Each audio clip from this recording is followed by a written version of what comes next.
It's like God is mindful of us. He wants to make sure we don't just go through, but we get the lesson that we need. A lot of the time when we go through, I feel like we're like, God, why would you put this on me? Why would you allow me to go through this? Why would you let me go through another disappointment in relationships?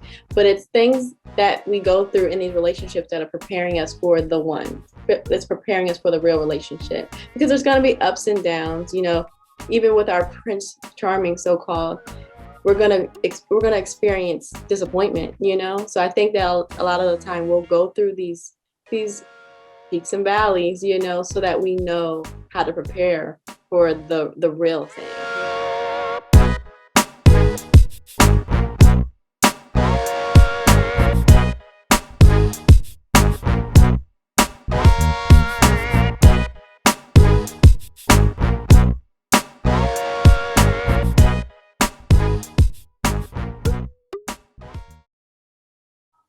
Welcome back. I am Renee Nicole. And I am Lillian. And this is the But God podcast. We are back for episode 3. And this is a juicy topic that everyone loves to talk about. So we're going to hop right into this thing. This week we're talking about relationships. But first, as always, we like to start off with sharing our But God experience for the week. So Lillian, tell us, what was your But God experience this week? Okay, so my But God experience for the week was, it has to do in line with what we're going to talk about, relationships. And so I met someone a few months ago, and I'm always inquisitive. I'm always wanting to know, is he the one? Is this the one? And so I'm also very hesitant because of my experience with past relationships. The last relationship I had was pretty toxic. And so I've been on a hiatus for a minute. And so it was so many similarities that I was hearing. And so that's one of the things I do in my relationships. I come in now and I'm just going to listen. I'm going to watch you. More so watch you than like listen, because they like to talk. Oh, yeah. But they back up their talk. And so he had said some things and he didn't do those things. But one of the things, like, I started noticing, like, he's the same sign as the ex. I'm like, red flag, like, coming up in my spirit. Okay, no, let's not hold it against him. He can't be, held against when he was born. Like, it's not his fault. Right.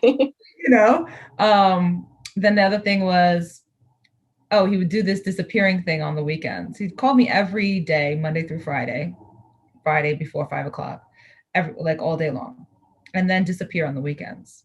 So I called him out on it a few times. My ex also did the same thing. And so I was like, boom, flag number 2, like, oh, like, this is now becoming like a pattern.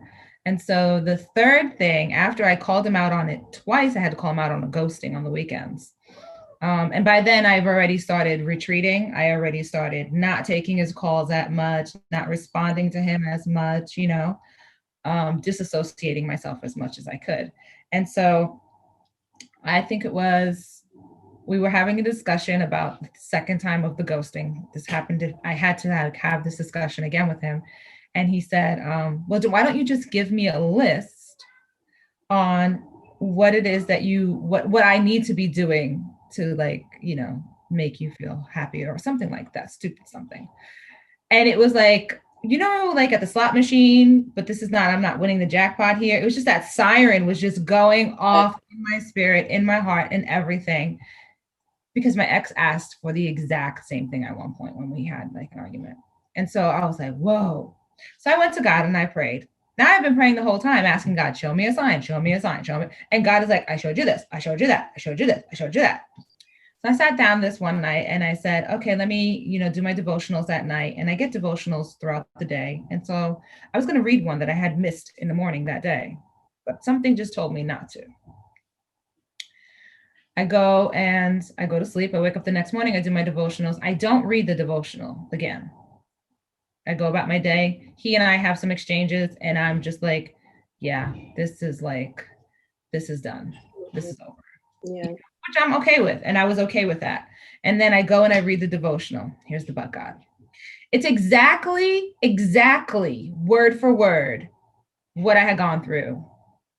The signs, the warnings. It was just unbelievable. I would have never been able to receive and understand if I wouldn't have had the experience. Sometimes I think that's just me. Like, I need to learn. That's how I learn too. I'm a visual learner. So I have to experience things and then I read about them, you Yeah. know. So God is, make me go through those experiences and then he shows me like in his word, and that's what it was. And so that was my but God experience, to just realize what I learned from that experience was my values, he was hitting core values in me. Mm. And relationship is a core value of mine. Being in connection with someone, it's a core value. And he was hitting it. He was hitting it because of I was violated in my previous relationship. Mm-hmm. And so I kept trying to push down the feelings that my body was trying to tell me and my spirit was trying to tell me red flag, red flag. And I kept trying to like make excuses. But what I learned was I need to trust myself more and trust that the spirit is guiding me. Yeah, your discernment, you have that. And I tell you, that week I like had like stomach problems. My stomach was bothering me. I was just like, what's going on? Like, why does my immediately after done, I don't have any problems. Wow. I Well, don't there know. you go. There's all the confirmation that you need. And I love that. It just, the fact that God is so mindful of us, that he allowed you to experience that. And then he gave you the confirmation or the support through his word, through the devotional, to Yeah. show you that this is what I was telling you. This is what I was showing you. It's like God is mindful of us. He wants to make sure we don't just go through, but we get the lesson that we need. A lot of the time when we go through, I feel like we're like, God, why would you put this on me? Why would you allow me to go through this? Why would you let me go through another disappointment in relationships? But it's things that we go through in these relationships that are preparing us for the one, that's preparing us for the real relationship. Because there's going to be ups and downs, even with our Prince Charming, so-called, we're gonna experience disappointment, So I think that a lot of the time we'll go through these peaks and valleys, so that we know how to prepare for the real thing, That's just my take. That's just my belief, and that's my hope when I go through these things, because my book God experience is very similar, in that, I had met someone previously, and I had done that thing where, I'm very firm on, I know that I want to be married. And so I'm not wasting my time on a relationship that won't lead to that. I feel like I had a lot of fun in my 20s. I wasn't looking for any of that. Now I know what I want, and so I'm always like, I don't have time just to be out here having fun anymore. And it's like, why do we have to think that way? I was just sharing with you earlier, I'm reading a book, which is my friend's book, and I have it here, and it's called Waiting to Be Found by Nina Simone. Check it out on Amazon.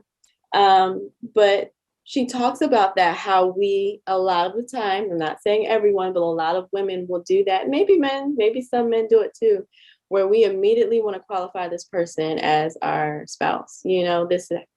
Can he be my husband? You see yourself walking down the aisle, and it's just like, baby girl, calm down, pump your brakes, enjoy this person, get to know them. But I don't know. I know we want to qualify them. We want to, because that's my thought. I want to qualify them to even, give them my time, but at the same time, it's like, we don't need to see ourselves walking down the aisle right away. And I think that for me, with the person that I had met, I did, I immediately thought that they checked off all the boxes, they looked good, they worked, they had, their stuff together, but at the same time, I wasn't getting to the core, I wasn't getting to their core values. I wasn't even considering if it was something that they wanted, And so when it didn't work out, I was so hurt and disappointed. Like, God, here we go again, It's like I meet someone, and then a couple weeks later, not even like, which I guess is a good thing. He's not even giving me months out of this person. It's usually like a couple weeks later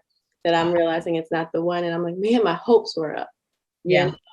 But God, showed me in that, what I just shared with you, is that these are lessons that I have to learn, because I know what it's like to be in a long, drawn out relationship and deal with heartbreak and deal with disappointment. And I have to learn how to deal with those feelings and not let it destroy me. I have to learn how to be in a relationship and not let that person determine my ability to be productive that day because I'm thinking about something they did, you know? So I think that I'm going through these experiences to prepare for that, where there's nothing you can do or say that's going to keep me from being me, that's going to take me outside of myself and keep me from being able to function in the day, you know? And so I don't know, that's my book, guys. Like, it's hard out here, okay? Dating is really hard, but I really feel like it's a part of the process for us, you know? Dating is extremely hard. Dating and being a Christian, dating is very hard out here. I almost posted that earlier. I was like, are there any men out there? Are there any men out there who are believers, but actually walk what they talk, you know, who actually do what they say, you know, who actually hear from God and do what he tells them to do? Where they at? Because I don't see them. Where are they, girl? No, you know, I will say that, you know, we do need to talk more about taking away the facade of thinking of Prince Charming coming to rescue us. I don't think you're looking for that, right? I'm not really looking for that. I don't need a rescue. I don't need a rescue. But what I think we need to stop is thinking that everything is perfect in people's relationships.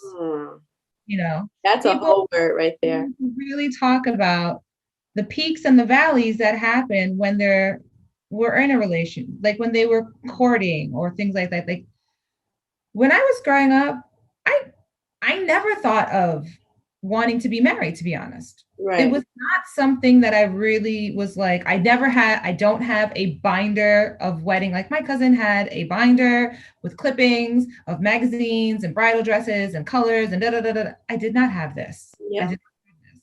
You know, I don't have it now. Even when I had my son and I got pregnant, I was 21. I'm glad that, you know, I was out of the house by then, but I'm glad that we didn't force ourselves or have allowed people to force us to get married. You know? So I don't know now though. I don't know what has happened that now it's like I'm always thinking, is this the one? Is he the one? And so I finally realized, I told you I hired a life coach, and I was telling her about this situation with this person, and like this going back and forth in my brain. And if it was like, well, if I know in my spirit it's telling me sign here, sign here, sign here, why the heck am I still trying to make excuses for this? Why can't I just accept the sign and walk away? Yeah. And so I felt like, you know, I told her that, you know, when I meet someone, I'm always wondering, is he the one? Do you think it has anything to do with where you are in your life, age, or any of those factors? Because I know for me, I think that being that I don't have kids yet, lately, it's been kind of hitting me that like, okay, I have a certain window to have a child, you know? And I think that I'm like, well, I want to be married when I have that child. I think, honestly, I think that that's what's subconsciously in my mind, because like you, marriage never was even a goal for me. I used to say I didn't want to get married. I didn't want to have kids.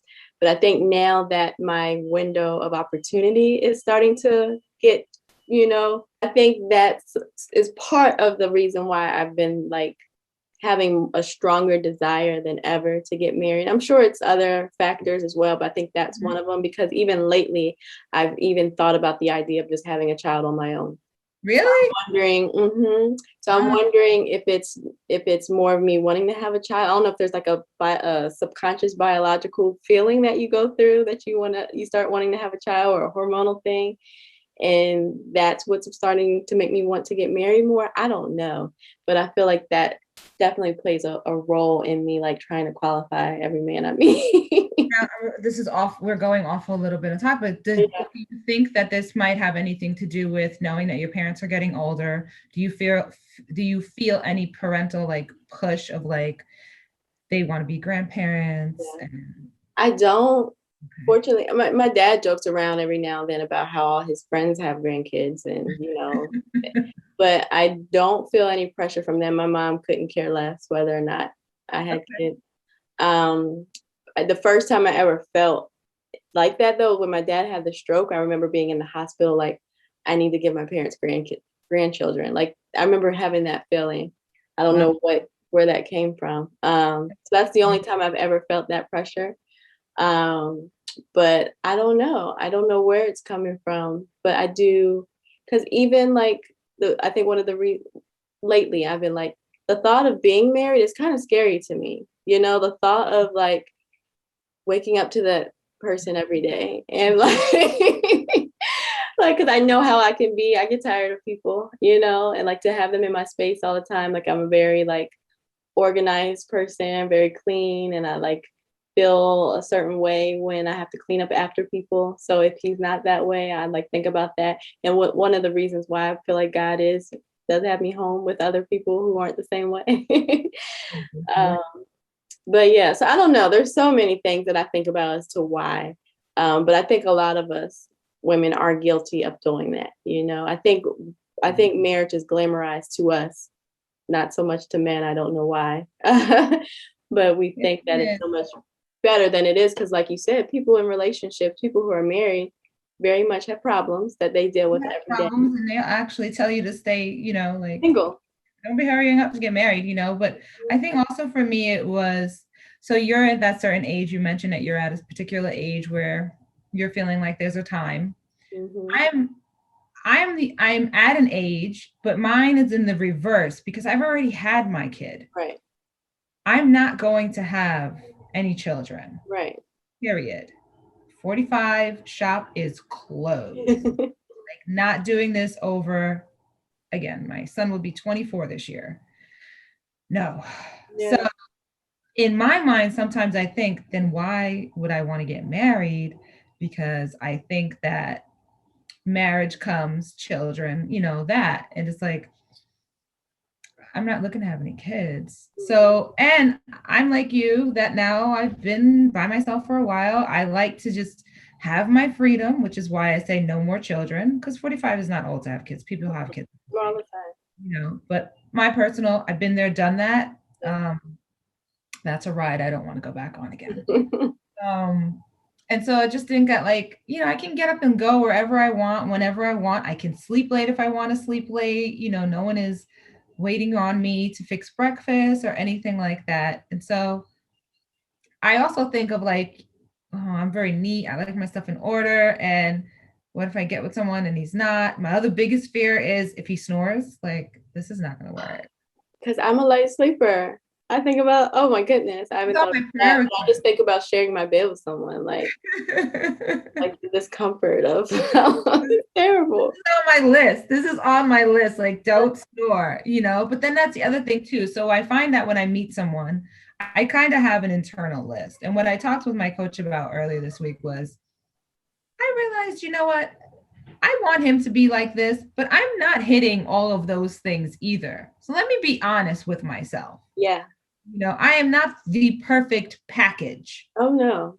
And so I need to be lenient, right? Give leeway to others because I have to be lenient on, you know, I am not perfect, but I also need to work on some things within myself because I'm sure on his list, I may not be ticking some things. And so I know for me, what one of the things that I kept saying, and this is one of my prayers is now, is that I feel that it's a cry of desperation. I feel desperate. Like this, that's what comes to my mind when I think of like, why is it that I'm so concerned about this person being the one? Yeah. It's like a desperation thing. It's like I'm desperate to just, why can't we just have a relationship? Like when I was younger, it was not a big deal. Like I didn't stress. I was going to say that was the other factor I was going to say, is it also, there feels like because we've experienced so many men, you know, we've dated, Yeah. like we feel like, well, he's not out there, so I got to make this person be the one, you know, like I feel like when we were younger, there wasn't as much pressure because it's always, there's more fish in the sea, whereas now it doesn't feel like there are. But I will say though, I will say this. So I know I said my last relationship was tumultuous. It wasn't really my last relationship. The last relationship that I categorized as unhealthy was in 2013. It's a long time ago. After that, I was fortunate enough to meet some other men that I had smaller relationships because I had come out of the unhealthy relationship. I just felt like I knew that I was beaten up in that previous relationship. Mm-hmm. And even though the person I met, he was super kind, like he did everything. I never had some man want to cook my meals, want to, you know, show up to my house with, because he knew my son drank water, cases of water, not a bottle, cases, because he knew Curtis, or he would, you know, show up with milk or whatever. My mom would call my mom, do you need anything from the store and stuff like that. Like, so kind and thoughtful. But I was not ready. Mm. I was not ready. I had a lot of wounding Yeah. and I couldn't appreciate him at that time. So I ended it. We dated, and you would have thought we dated for probably like 2 months, but it was just intense. He was very, very, I don't want to say clingy. He was very affectionate. Mm. Um, and coming out of a relationship where I wasn't getting that, it was just really hard for me to accept. And so I ended it. And but after that, I did meet someone, like I took a break and I met someone like, I don't know, maybe like a year or so later. And again, another person, another very giving, very, you know, caring and kind person, but had some hiccups in some other areas. And so what I've learned is like, I always say to God, like I always thought like you, just we just said that there's nobody out there. Like I just got to take what I got to take. And then I realized, no, that there are. God is showing me from coming from that bad relationship in 2013. Look, there are good men still out here. And Yeah. they're both, and they were Christian, by the way. And the one that beat me up was Christian, by the way. I'm just saying. He didn't physically beat me up. He just like emotionally beat me up. He was Christian. And so to come out of those come out of that, and then to see like God is like, there's still good. It's like, you know, restoring the hope in people. Like, Yeah. we still are, we do still have good in our hearts as people. Mm-hmm. So for me, that's like, you know, but I do have this desperation of like, I'm just tired already. Yeah. And I feel like I either have to make a decision and say, I'm not going to date anymore. I'm just going to be single and just live my life like this. And that's it. And be okay with that. Mm-hmm. Or I'm going to go on the dating roller coaster because it's a coaster. Okay. Relationships, period, are coasters. None of them are always great, right? People get off of, this is the thing about roller coasters. People get, either they get off the roller coaster extremely happy because they love the thrill, or they get off like my son did when he got off one of these roller I'm coasters. never doing that again. I'm never getting on that roller coaster. He was like white as a ghost, and he was like vomiting because he was so sick from the ups and downs. You know, That's a good example, though. That's such a good analogy. I love that you always have the best analogies because that is, I feel like, what a lot of people bring into new relationships, that damage from that last roller coaster. You know, like I'm never going to give 100% because of the hurt that I went through in that last relationship, or, you know, and I feel like we often, you know, we should recognize the signs. We should look at things that are red flags, but a lot of the time we bring in the damage from the past. You know, we compare mm-hmm. our current to someone we dated before. And that's kind of, it can be unfair to that new relationship, you know, because we sometimes are like, oh, this is what that, and no two people are the same, you know. And I think that I'm learning that, you know, I'm learning that, okay, you know, just because they have similarities here and there, like I have to learn what to take from this person and how this person is unique, you know. But it's hard. I feel like for me, I just, like you said, I just get tired, you know. I feel like dating takes a lot of energy, It you know, does. like meeting someone new, the beginning stages, as much as fun as the butterflies can be, it's also very taxing, and it takes a lot of your energy. And you know what? I think it takes more of your energy when you are trying to make this person be the one. Now that I'm talking it out, it's making more sense to me. It's like it's taking so much of your energy because you are thirsting for something out of this person that they are not here to quench, you Yeah. know. And we first off need to realize, why do you want to get married, you know. And I think that for me it was always, I would tell myself, you know, so I want to want to live in purpose with this person. I've seen so many purpose driven relationships that I feel like they're greater together than apart. True. However, I feel like you have to be living in purpose, first That's right. off, and then you can see how that person, betters you. But don't look for this person to Mhm. better you. You know, Correct. Correct. don't look for this person to make you a whole person. We hear that all of the time. And so I think that when you take out the pressure in dating, I feel like men, as much as we give them a hard, a bad rep for the way that they date, I think that a lot of men kind of have it together. And that's why you see so many men who like at one point were, living their best bachelor life, settle down, is because they weren't looking for it, but it just came to them. They were, But it's different because men are not going, that's just the way that they're created. I mean, it's crazy though, because they are created to prey. They're created to go and hunt. But in these days and times, in this state, in this daggone state that we live in, and I live in here, out here in Virginia, it's far few men than there are women. Okay.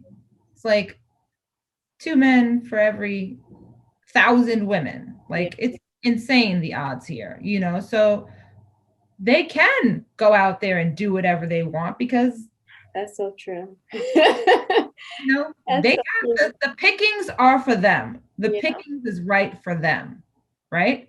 Mhm. Whereas as women, like we said, it's slim pickings. To find a man that not only believes what you believe, is attractive, that you find attractive, That you have attraction for, right? that, has the same values as you, that has, is going in the direction that you want to go in. It's hard to find. It's very, very hard to find.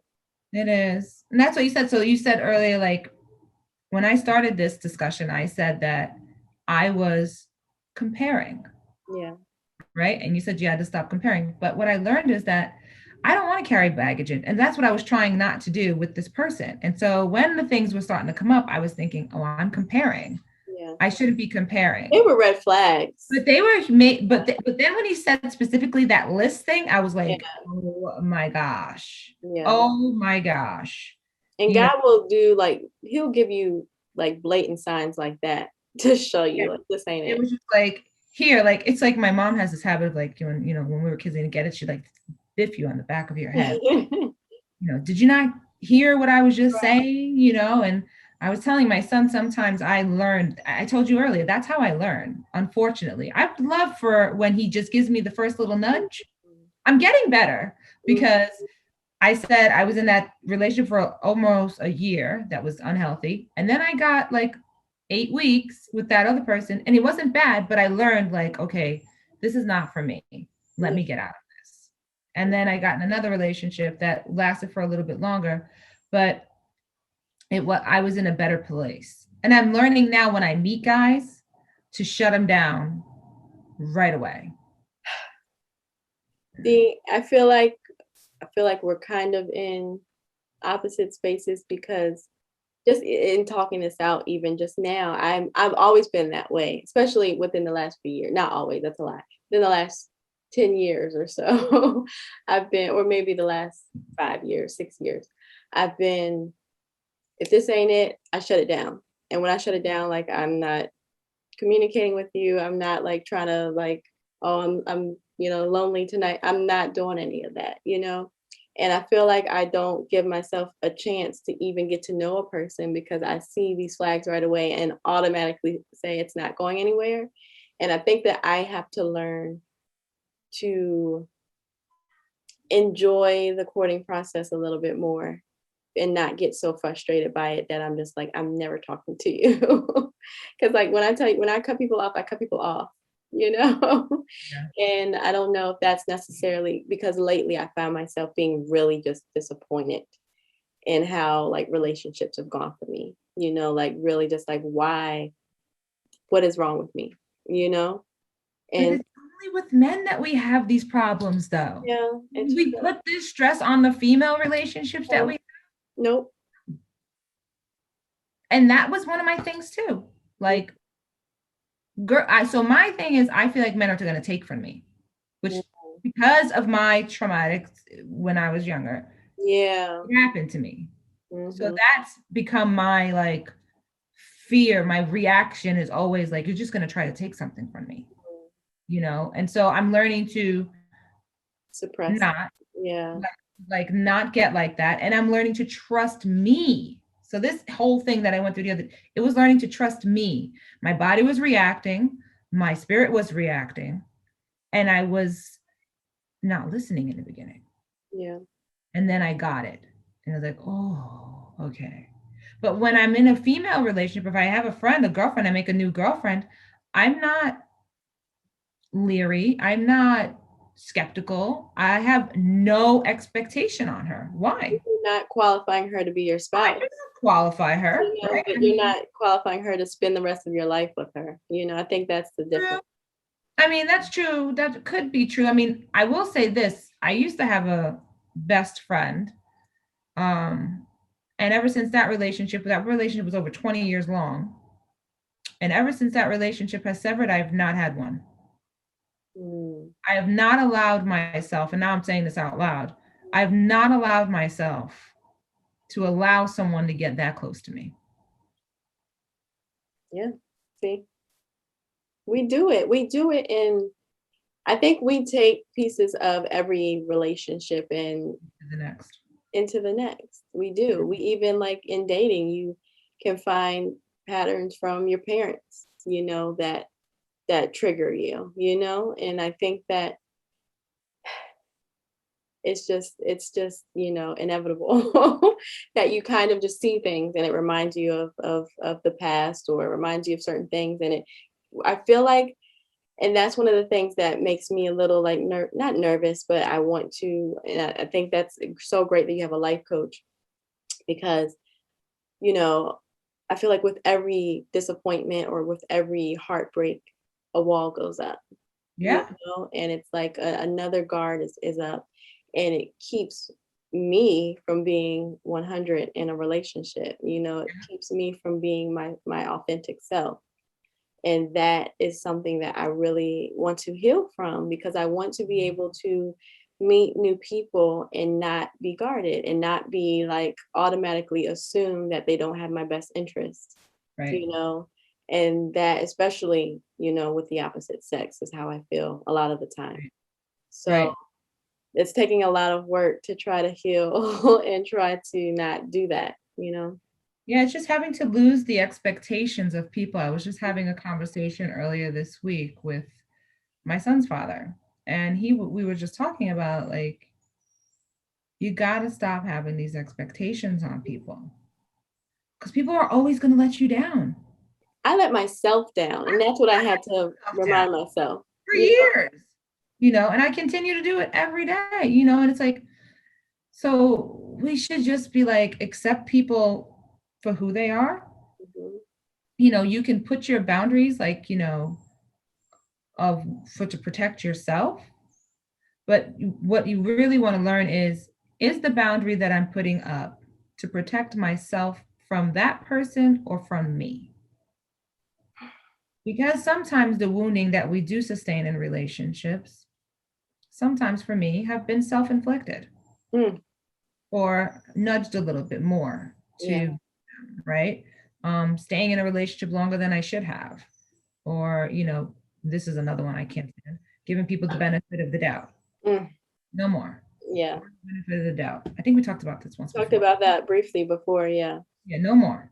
Mm-mm. Because I would have given this person the benefit of the doubt and I would have just been like, oh, let me overlook it when it's Right.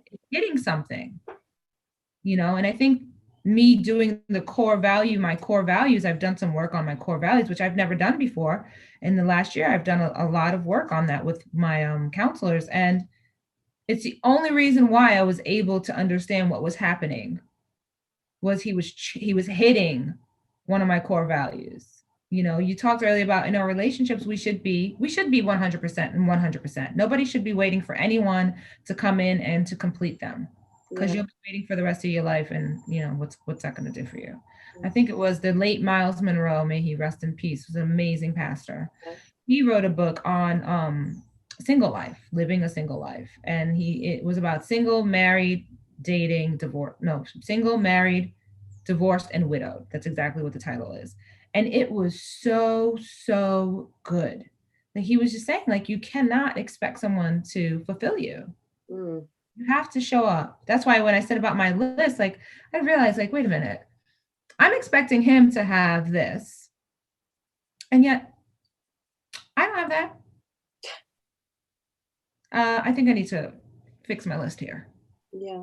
And maybe work on my list that I have for him to make sure that I'm meeting those needs. And I have guy friends that say that a lot. They're like, women want us da da da da da, and they don't have da da da da da, you know. They're And, right. but you're the lead, you know. No, you're the head of the household. But no, it's very true. I think we have to be mindful of that. I think that as much as we want to be equals, you know, and we want to be treated as such, then we have to just, you know, I think that was one of the things that's helped me back in the past too, is just wanting to make sure I bring as much to the table as I want him to bring, you know? So I don't know. There's so many different things that we have to be One aware. thing that you talked about that I want to go back to is you said, so one of the fears that I do have with being married, and maybe it's because I haven't met the right one yet, is I can battle in my own spiritual warfare on my own. I can hold my ground and defend myself, no problem. Mm-hmm. Having to now turn over the reins to someone Mm, else, me being a control freak as I am already, is very, very scary. yeah. And if I don't know, and I remember there was this one guy that was interested in me, and I was not interested in him.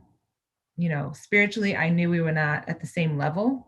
I Mm-hmm. felt like I was a racehorse and he was like a donkey. Like he's too slow.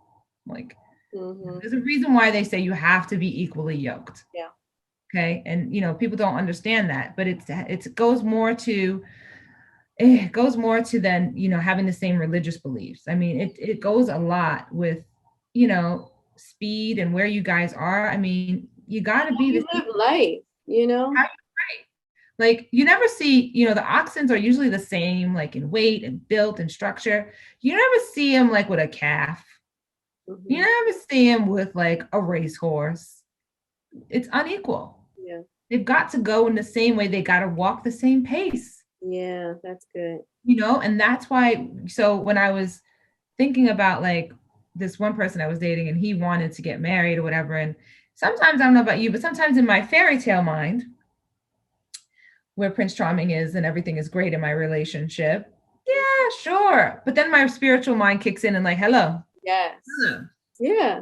Hello. Because I just think about the way that I operate, you know, like God tells me something and I do it, not all the time, but most of the time I try to do it. Like there's been times he told me to move to California, you know, and I need a man that thinks that way. You know what I mean? Like I hear the voice of God and I go, you know, and not a lot of men that I meet necessarily have that type of connection or relationship, you know, with God.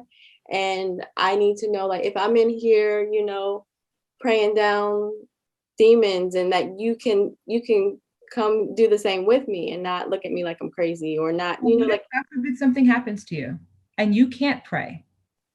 You can't pray and you need him. Like, you know, Dee Dee Freeman, Michael and Dee Dee Freeman from that church. I don't remember the church's name. I can't remember off the top of my head. Anyway, she has a book and it was when she wrote the book about when Pastor Mike Freeman had he had, what did he have?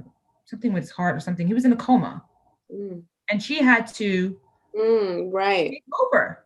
Mm, And she talks about how she like told the doctors, like, if you ain't believer, if you ain't doing this, like you ain't right. here. Like she took control, you Yeah, know, like I need to know that when I'm not going to maybe have a voice, that my husband is going to stand up for me. that He doesn't have to necessarily stand up physically, kneel down and get in the position and take that posture and bring everything before God. yeah, That's what I would do, you know? And so I need to know that you're stronger than me. yeah, If I can't, first of all, I cannot be with a man that I think that I'm stronger than. And I always say that I can't be with a man that I am smarter than. mm-hmm, I need to be dumber than him in mm, the sense. You know, like I will always think I'm smarter than him, and I Right. will always try to make him think that I'm smarter than him because that's just me. But at the end of the day, and I always use like my son, my son's father, because he's super smart. And I Hmm. know he's smarter than me, but I will argue him down. Right. And he will come with some logic and stuff. And I'm like, no, no. But I know he's smarter than me at the end of the day. Hmm. You know, and I have much respect for him. That also comes with the respect part. Yeah. Like, I have to respect you.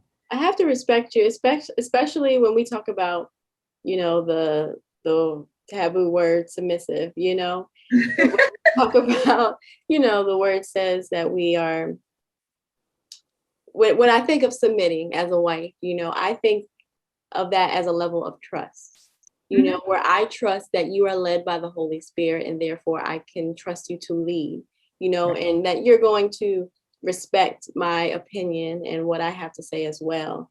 But I know that because of I've seen your level of discernment and therefore I can trust you. And if I can't, then we're unequally yoked because I know my discernment is on point. Yes. I know that I hear from him and I know that I'm led by him. So I need to know that your steps are being ordered by him and not your flesh. Because how are you going to lead me? Like for me to surrender that, like you said, that type of control, which is like a life or death situation, you know, Absolutely. I can't do it. Like you said, like I need to know that when I'm like you said, the example of the Freemans is such a good example because I remember when my dad was, had the stroke and he couldn't speak or, the way my mom stepped up, like it was nothing but the Holy Spirit that was leading her every decision. Like she had to make some decisions that would have been life or death for him. And I believe that he's here today because of the Holy Spirit leading Amen. her. And so like to have that type of pressure on you in your flesh, Right. I couldn't imagine, Right. but for you to have the gift of the Holy Spirit, I need my husband to have that, like you said, because God forbid something life or death does come to play. I need to know that you're hearing from him and not just your heart. Like I need to know you're hearing from him. And you're taking it serious. You're taking it Yeah, serious.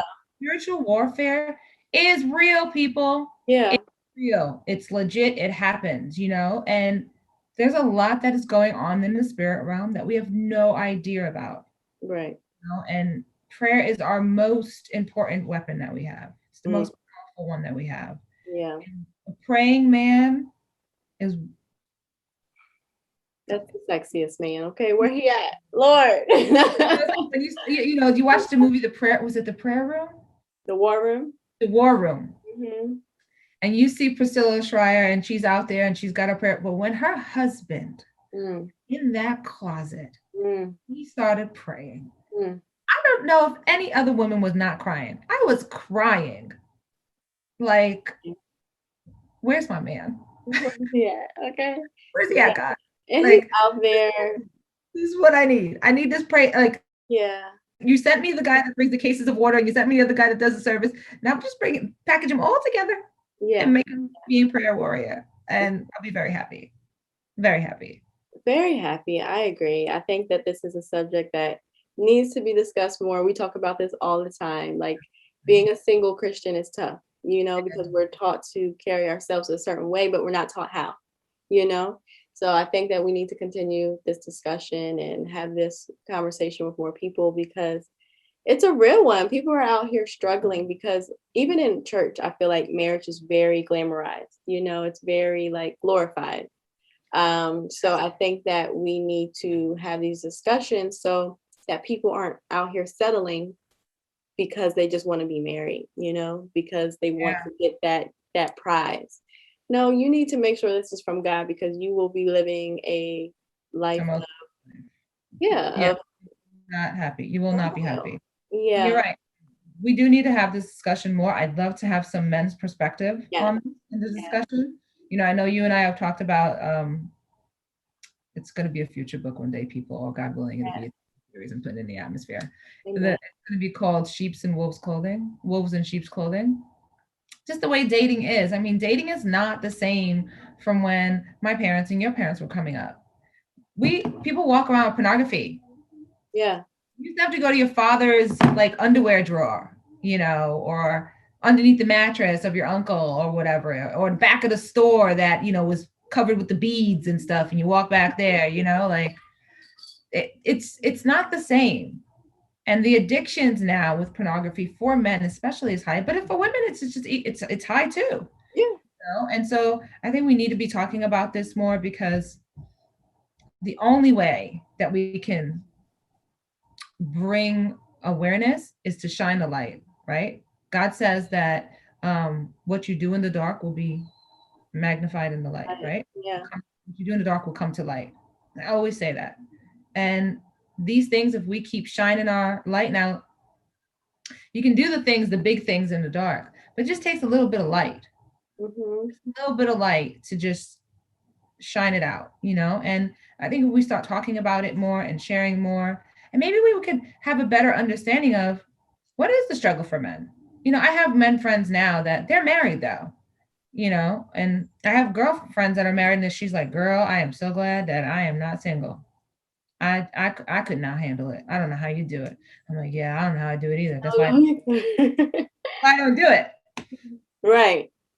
But I Yeah. do think this is something that we can continue to grow and continue to talk on, because there's so many topics that come down through this one topic. There's so many different roads you can keep going down. Yeah. So many. I definitely want to keep this conversation going.